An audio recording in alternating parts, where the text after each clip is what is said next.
तक पहुंच गए थे? संबंध कारक पढ़ना है। छठवा संबंध कारक पढ़ना है। कल मैंने आपको बता दिए थे कर्ता कारक विभक्ति ने, है ना। जब विभक्ति का प्रयोग उसके साथ होता है, संज्ञा के साथ होता है, तो उसे क्या कहते हैं? संश्लिष्ट। और सॉरी, जब सर्वनाम के साथ होता है तो संश्लिष्ट, और जब संज्ञा के साथ होता है क्या होते हैं? विश्लिष्ट। बताया था कल। तो जब जब प्रत्यय लगा हो तो संप्रत्यय, और ना लगा हो तो अप्रत्यय। कर्ता कारक की ने विभक्ति हुई होती है, कर्म कारक की को होती है, करण की से होती है, जुड़ाव का भाव होता है यंत्र के साथ, संप्रदान के लिए होती है, और अपादान से होता है। अपादान में अलगाव का भाव होता है। अपादान में अलगाव के अलावा रक्षा करना, डरना, भय भय, तुलना, सीखना आदि के लिए भी हम क्या का प्रयोग करते हैं? अपादान कारक का प्रयोग करते हैं ना। राम सीता से लंबे हैं तो तुलना के लिए। बच्चा शेर से डरता है ना। शिक्षक बालक शिक्षक से सीखता है। बचाना, रक्षा करना आदि के लिए भी क्या का प्रयोग करते हैं? अपादान में से। बताया था कल। ये छोटी छोटी चीजें देख लेना ध्यान से, नहीं ऐसी। अगला संबंध कारक है। क्या है? संबंध कारक। अब संबंध कारक मतलब क्या होता है भैया?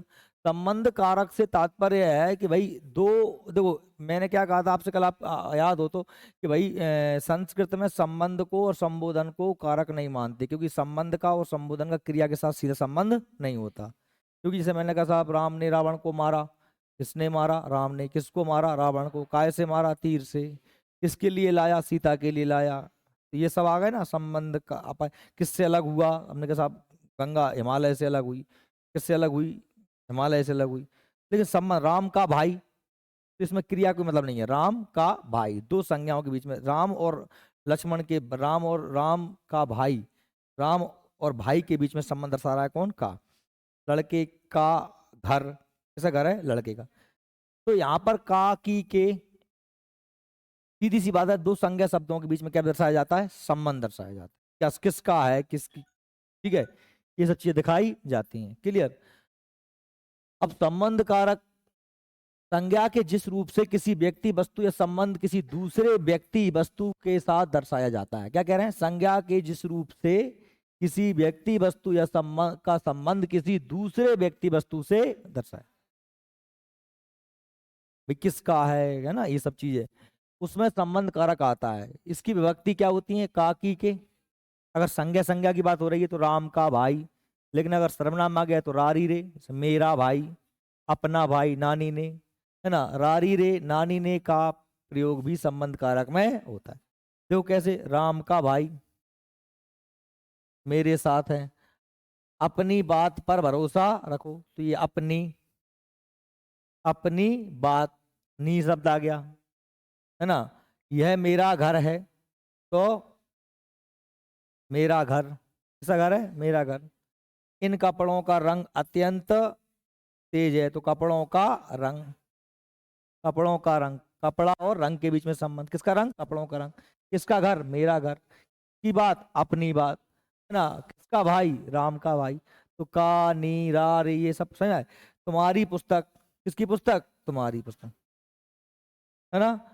तो री, मेरे पास है तुम्हारी पुस्तक, मेरे पास। तो ये का, की, के, ना, नी, ने, रा, री, रे, है ना। हमने कहा कि साहब राम, राम का, राम का फल, ठीक है, मेरा फल, मेरा फल। या मैं कह दूं अपना फल, क्या कह दूं मैं? अपना फल। तो भाई देखो, यहाँ पर का है, यहाँ पर रा है, यहाँ ना है, क्योंकि ये क्या है? ये संज्ञा है। ये दोनों क्या है? सर्वनाम। सर्वनाम के साथ रारी रे नानी लगते हैं, संज्ञा के साथ का की रे लगते हैं। ठीक है। दो संज्ञाओं के बीच या दो व्यक्तियों के बीच या दो वस्तुओं के बीच संबंध दर्शाने के लिए क्या का प्रयोग करते हैं? संबंध कारक। ठीक है। नोट, संबंध कारक किसी क्रिया के साथ अपना संबंध ना बताकर संज्ञा या सर्वनाम के साथ संबंध प्रकट करते हैं। संबंध कारक किसी क्रिया के साथ, देखो क्या लिखा है? क्रिया कोई लेन देन। जैसे मैंने कहा साहब राम ने बंदर को मारा, तो भाई किसको मारा? बंदर को। बंदर कर्म हो गया। किसने मारा? राम ने। तो कर्ता के साथ, कर्म के साथ संबंध किसका है? क्रिया का। लेकिन मैंने कहा राम का बंदर, तो यहाँ पर कोई क्रिया ही नहीं, क्रिया कोई बात ही नहीं है। राम का बंदर, किसका बंदर? राम का। तो यहाँ पर क्रिया का संबंध सीधा नहीं, संबंध कारक में अपना संबंध न बताकर संज्ञा या सर्वनाम का संबंध प्रकट करता है, क्रिया के साथ नहीं बताते। किससे बताते हैं? संज्ञा या सर्वनाम के साथ। अधिकार, कार्यकरण, मूल भाव, परिमाण दर्शाने के लिए संबंध कारक का प्रयोग होता है। अधिकार के लिए मेरा है, कार्यकरण के लिए, मूल भाव के लिए, जैसे अधिकार के लिए मोहन की पुस्तक, राम का बैग, ये तो सिंपल है ही, संज्ञा हो गए। कार्यकरण चांदी का, अब चांदी का, चांदी की थैली, तो यहाँ पर थैली काय की है? चांदी की। सोने का गहना, तो इस पर सही मेरा संबंधी है। 500 रुपए की कमीज, कमीज कितने की है? 500 की। ये क्या है? मूल भाव टाइप का है, लेकिन है तो संबंधी। अगर ये मूल भाव भी नहीं समझे तो हम संबंध तो समझ रहे हैं ना। 200 रुपए का घी, घी कितने का है? 200 रुपए का। 100 मील की दूरी, दूरी कितनी? 100 मील की। 5 हाथ की लाठी, लाठी कितने की? 5 हाथ की। तो आपको संबंध समझ तो आ रहा है ना। वास्तव में ये परिमाण बता रहे हैं, क्या बता रहे हैं? मात्रा। कितनी मील की दूरी? 100 मील की। ये क्या बता रहे थे? मूल भाव 500 रुपए का घी। ये क्या बता रहे थे? कार्यकरण, काय का है ना। और ये अधिकार तो है ही कि भाई मेरा है, राम मोहन की पुस्तक, राम का बैग। जो वस्तुएं उधार दी जाती हैं वापस मिलने की संभावना रहती है, जैसे कि मोहन को 500 रुपए उधार दिए, तो मोहन को 500 रुपए दिए, धोबी को वस्त्र दिए, ठीक है। तो ये सीधी सी बात, ये क्या था? संबंध था। सर्वनाम की स्थिति में संबंध में व्यक्ति रा री रे या ना नी ने का प्रयोग होता है। क्या की स्थिति में? सर्वनाम। जैसे मैंने कहा मेरा, मेरी, तुम्हारा, तुम्हारे, अपने, अपनी इत्यादि, है ना। मेरा भाई, तुम्हारी, मेरी बहन, तुम्हारा कपड़ा, तुम्हारे खिलौने, अपने भाई, अपने बच्चे, या जो भी है, ठीक है, ऐसे हम प्रयोग कर सकते हैं। कुछ मुहावरे भी संबंध, कुछ मुहावरे भी संबंध कारक के होते हैं, जैसे दिन के दिन, महीने के महीने, रात की रात, कान का कच्चा, बात का पक्का, आंख का अंधा, गांठ का पूरा, ये शब्द आते हैं ना। काकी की आंख, अंधे की लाठी, है ना, बात का धनी, दिल का साफ, ये क्या है? मुहावरे, है ना। आंख का अंधा, गांठ का पूरा, अंधे की लाठी, एकमात्र सहारा होता है ना, वो कहते हैं बुढ़ापे में एकमात्र। ये आपको मुहावरे भी याद करवाने दूंगा मैं, है ना। आंख का अंधा, गांठ का पूरा, पैसा वाला है लेकिन उसमें क्या नहीं है? दिमाग नहीं है। आंख का अंधा, गांठ का पूरा, तो कान का कच्चा, मतलब किसी की बात भरोसा करने वाला। तो ये क्या है? संबंध कारक हो गया। अब कौन सा आता हमारा? अधिकरण आता है। कौन सा आता है? अधिकरण। अधिकरण कारक की बात करें तो अधिकरण कारक में आप जानते हैं क्या आते हैं? मैं आता है और पर आता है। क्या आता है? मैं और पर। अब बेटा ध्यान रख लेना, मैं, जैसे मैंने कहा साहब कुआ है, तो कुएं में, मैंने कहा पानी है, कुएं में पानी है, तो अंदर। अगर मैंने कह दी ये क्या है? ये छत है। क्या है? छत। छत पर हमने कहा साहब कोई बंदर बैठा है। क्या बैठा है? बंदर बैठा है ना। तो छत पर क्या बैठा दिया? बंदर बैठा दिया। तो ये कहाँ है? ये ऊपर है, ये ऊपर, और ये कहाँ है? अंदर। तो अंदर के लिए मैं और ऊपर के लिए पर। बात सही में आ गई? अंदर और ऊपर, बस यही है। अंदर के लिए मैं, ऊपर के लिए पर। बच्चे कक्षा में बैठे हैं। अधिकरण क्या बतलाता है? आपका स्थान बतलाता है, अंदर है या फिर ऊपर है। हम बच्चे छत पर बैठे हैं, तो अंदर के लिए मैं, है ना। अब देखिए, जैसे देखिए संज्ञा या सर्वनाम के जिस रूप से क्रिया का आधार सूचित हो, क्रिया हो कहाँ रही है, कहाँ बैठे हैं? अंदर। कहाँ बैठे हैं? ऊपर। अधिकरण कारक कहते हैं, इसे आधार कारक भी कहा जाता है, क्योंकि ये क्या बताता है? जगह बतलाता है। क्या बतलाता है? जगह भी कह सकते हैं। इसकी विभक्ति क्या होती है? मैं और पर होती है। क्या होती है? मैं और पर। मैं अंदर के लिए और पर ऊपर के लिए। इस कारक का प्रयोग स्थान, समय, अवसर, दूरी, कारण बताने के लिए किया। जैसे बैग में पुस्तक है, अब बैग में तो बैग के अंदर है। आप छत पर मत बैठो, काय पे मत बैठो? छत पर, तो ऊपर वाले के लिए तो पर है। मेज पर कुर्सी रखी है, अभी कहूँ मेज में कुर्सी रखी नहीं ना। रैक में, रैक में किताब रखी है, या मेज पर किताब रखी है, ठीक है। तो मेज पर पुस्तकें रखी हूं, मेज के ऊपर। मेरे पिताजी कार्यालय में हैं, कार्यालय में अंदर होंगे। घर, पत्र, घर पर उसका, पत्र पर उसका पता लिखा है, तो पत्र के ऊपर। हम सभी रात में सोते हैं, रात में सोते हैं, है ना, रात में सोते हैं, रात पर सोते सोते लिख देंगे, है ना। दिनों किनारे आश्रय का प्रयोग भी अधिकरण कारक में होता है। दिनों किनारों और आश्रय का प्रयोग भी अधिकरण कारक में होता है, तो अनेक बार अधिकरण कारक की विभक्ति भी लुप्त हो जाती है। जैसे हम समुद्र के किनारे घूम रहे। अब यहाँ पर आप देखो, किनारे कहना, अब मैं कहूँ समुद्र के किनारे मैं घूम रहा हूँ, समुद्र के किनारे पर घूम रहा हूँ, तो आवश्यक नहीं है, लेकिन हम समझ रहे हैं कि भाई स्थान की बात हो रही है।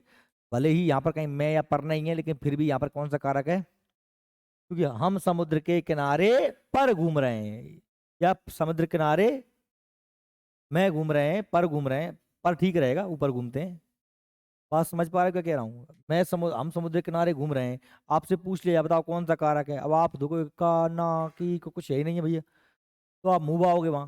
भैया आपको दिमाग लगाना ना कि समुद्र के किनारे पर घूम रहे हैं, क्या है यहाँ पर छुपा हुआ है। जैसे हमने कहा था कि राम राम दूध पीता है, अब राम दूध पीता है, राम, हमने कहा कि दूध पीता है। अब आपसे कह दिया बताइए कौन सा कारक है। अब आप कहो साहब ने विभक्ति तो लगी नहीं है, हम कैसे मान ले, तो हमने कहा ने जरूरी तो नहीं लगेगी, अपने आप छुपा है कि राम दूध पीता है, ने लगाने की आवश्यकता यहाँ पर नहीं। दूध क्या है, कर्म कारक है। पीना क्रिया करता कौन है, राम। पीना पीना क्रिया क्या पे रहा है, दूध, तो कर्म कारक हो गया। ने या को, अब तुमको साहब को विभक्ति लगेगी तभी मानेंगे हम, तो कर्म कारक। मैंने क्या कहा, विभक्ति हो भी सकती है, विभक्ति नहीं हो सकती। अब ये क्या बतलाता अधिकरण, स्थान बतलाता, क्या बतलाता, स्थान, आधार बताता है। भाई हम घूम रहे हैं, हम कहाँ घूम रहे हैं, समुद्र के किनारे, तो ये हमारा स्थान बता रहा है कि नहीं बता रहा है, इसलिए क्या है अधिकरण, भले इसमें विभक्ति नहीं लगी। नदी के किनारे बहुत भीड़ थी, आपको जरूर ये कहना जरूरी है कि नदी के किनारे पर बहुत भीड़ थी, नहीं ना, छुपा हुआ है पर, समझ रहे बात। मैं आगरा में रहता हूँ, ये तो मैं आ ही गया यहाँ पे, कोई दिक्कत नहीं है, मैं आगरा में रहता हूँ। भाई आजकल दिल्ली में रहता है, अब दिल्ली रहता है, लेकिन दिल्ली में रहता है ना, यहाँ नहीं लगा, यहाँ भाई आजकल दिल्ली रहता है, कहाँ रहता है, दिल्ली, इसमें छुपा है यहाँ पर मैं, छुपा है कि नहीं छुपा मैं, मतलब समझ रहे, दिल्ली में ही रहता होगा ना। भिखारी दर दर भीख मांग रहा है, दर दर पर भीख मांग रहा है, कहाँ मांग रहा है, दर दर पर, द्वार द्वार पर, दर दर मतलब क्या हो, द्वार द्वार पर, द्वार द्वार पर भीख मांग रहा है नहीं मांग रहा है, स्थान बतला रहा है, क्या बतला रहा है, स्थान। जिस समय वह आया था उस समय मैं नहीं था, जिस समय पर वह आया था उस समय मैं नहीं था, ठीक है। उस जगह मेला लगने वाला है, उस जगह पर मेला लगने वाला, तो मतलब समझ पा रहा है मैं क्या कह रहा हूं, कि विभक्ति ना भी लगी हो तब भी आप समझ जाओगे ना। मैं पर मतलब क्या दिखाता है, स्थान दिखलाता है, क्या दिखलाता है, आधार दिखाता है, क्रिया का आधार दिखलाता है। कभी कभी जब ऐसी कंडीशन बनती है तो जब विभक्ति होती नहीं है तो फिर हम हुआ देते हैं, मैं पर तो स्पष्ट है ही, मैं पर आ गया तो आप पहचान ही लोगे, लेकिन मैं पर नहीं आया तब भी पहचान पाओ, ये समझ रहे हो बात को मेरी, ठीक है। लास्ट हमारा कौन सा है, संबोधन कारक, कौन सा कारक, संबोधन कारक। बिल्कुल देखो, संबोधन का मतलब क्या होता है, किसी को आवाज देने का, कारे कारे, लड़के, नहीं रहा, हे, ओ, अरे, ए जी, आज, ये सब क्या है, संबोधन। और संबोधन का तो सीधा सा है कि भाई संबोधन के लिए चिन्ह लगा रहा था, क्या लगा रहा था, चिन्ह। जैसे मैंने कहा कि साहब, मैंने शब्द कहा कोई भी, जैसे मैंने कहा हे, और हे के बाद मैं ये चिन्ह लगा दूंगा, क्या लगा दूंगा, चिन्ह, हे राम, हे राम, है ना। अब संबोधन कारक मतलब किसी को बुलाने के लिए कि हे, अरे, ओ, सुनो, अजी, इस बात क्या लगता है, चिन्ह लग जाता है, ठीक है। संज्ञा के जिस रूप से किसी को पुकारने, बुलाने, सचेत करने, चेतावनी देने, हट जाओ रे, सुनो रे, अरे, ए, लड़के, कुछ भी, है ना। या फिर हर्ष, आहा, उल्लास, ओहो, है ना, खुशी, दुख, हाय, कमर, मेरा पैर, तो दुख, हे राम, शोक, वे निपट गए, मर गए, कोई भी, तो हे राम। अब आप इस बात समझना, क्योंकि ये चिन्ह कहाँ लगा रहा है वो महत्वपूर्ण है। जैसे मैंने कहा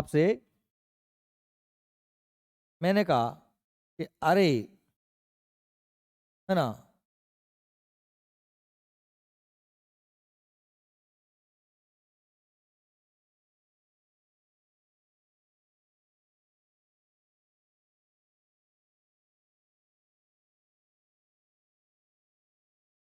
अब ये है, अब मैंने अगर चिन्ह ना लगाया तो अर्थ समझ में आ रहा है कुछ?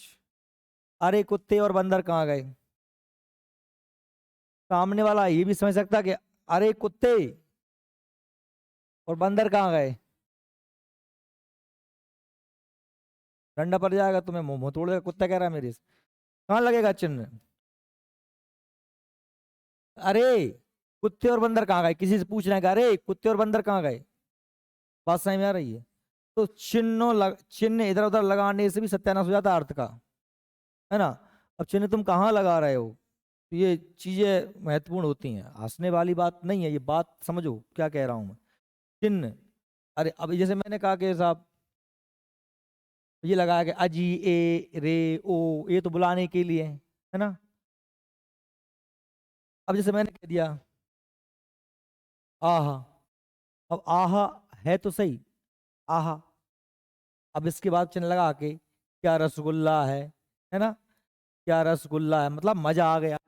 अब इससे सिद्ध नहीं हो रहा कि ये दुख दिखा रहा है कि हर्ष दिखा रहा है खुशी दिखा रहा है, का सिद्ध होगा बाद वाले बार।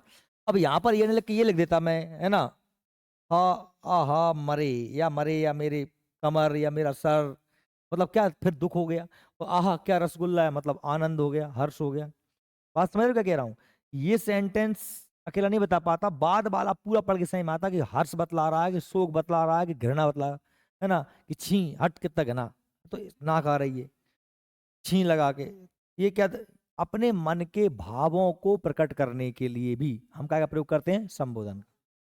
ठीक है, खुशी दुख आदि दर्शाया जाता है, संबोधन कारक होता है। संबोधन कारक में सदैव विस्मयादि बोधक चिन्ह का प्रयोग होता है। ये क्या होता है, विस्मयादि बोधक चिन्ह होता है। इसकी विभक्तियां ए अरे होती हैं, परंतु अजी ए रे ओ आदि का प्रयोग भी इसी कारक में होता है। ठीक है, संस्कृत में इससे कर्ता कारक ही मान लिया जाता है, क्योंकि इसका रूप नहीं बदलता। संस्कृत में आपको पता है इसको अपना संबंध को और संबोधन, संबोधन और संबंध को कारक नहीं मानते, कारक क्षय मानते हैं। संस्कृत में कितने मानते हैं?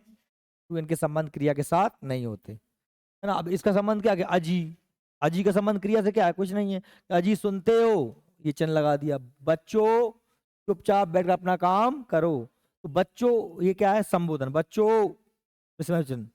हे प्रभु मेरी रक्षा करो, मेरी मेरी रक्षा करो, रक्षा करो। हे भगवान मुझे शक्ति दो, हे प्रभु बच्चों पर कृपा करो। भगवान को संबोधित कर रहे हैं, क्या कर रहे हैं सर। नोट, कर्ता कारक से अधिकरण कारक तक सभी विभक्ति या परसर्ग के शब्दों के अंत में लगाया जाता है, परंतु संबोधन कारक के विभक्ति या परसर्ग मुख्यतः शब्दों के पूर्व या पहले ही लगाई जाते हैं। देखो सब क्या लगाए हैं, सब पहले ही लगाए गए हैं। समझ में आ रही बात? ये हमारा क्या हो गया, संबोधन कारक। क्या हो गया, संबोधन कारक। तो हमारे ये कारक कंप्लीट हो गए। कारक हमारे कितने थे, 8 कारक थे। 8 कारक जो थे हमारे, हमने 8 कारकों को मैंने आपको बता दिया। 8 कारक हमारे कौन कौन से होते हैं आप लोगों ने देख लिए हैं, इन्हें आप अच्छे से पढ़ लेना। कर्ता ने कर्म को करण से, संप्रदान के लिए या पादान से, संबंध में पर, असंबंध कागी के, अधिकरण में पर, संबोधन एवं। अकेला इतना सरल नहीं है, आपको मैंने इनकी डीपली बताया, क्योंकि हर चीज में कर्ता कारक में भी आपने देखा कभी प्रत्यय लगता है कभी नहीं लगता, ने का प्रयोग होता है नहीं होता। ऐसे कर्म कारक में ही बात की हमने, करण में भी बात की हमने। करण में हमने यंत्र हथियार औजार की बात करी, जिसके द्वारा या से या के द्वारा।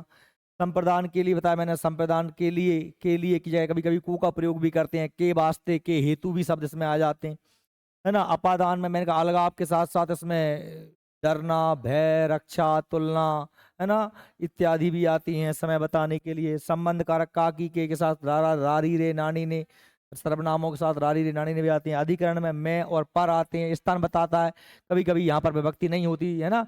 नदी के किनारे बैठा है तो नदी के किनारे पर बैठा, ये अपने आप छुपा हुआ है, ठीक है। संबोधन में ए और ए आते हैं। ये अब हमारा अधिकरण कारक वाला टॉपिक कंप्लीट होता है।